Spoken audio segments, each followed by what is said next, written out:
আমাদেরকে অনেকে ভুল বুঝে, কি কয় জানেন? এরা আল্লাহ অলির বিরোধী, এরা মাজার বিরোধী। বিষয়টা এমন না, আমরা এখন আল্লাহর অলির বিরোধী না, আমরা কবর জিয়ারতের বিরোধী না, আমরা মাজার জিয়ারতের বিরোধী না, আমরা বিরোধী বেদাতের। আল্লাহ বুঝার তৌফিক দান করে। সহিহ বুখারীর বর্ণনা 427 নম্বর হাদিস। নবীজির 3 বিবি, দেখেন মজার ব্যাপার, এই হাদিসে 3 বিবির কথা।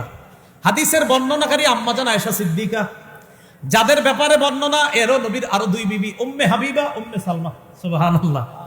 বুখারীর বর্ণনা 427 নম্বর হাদিস।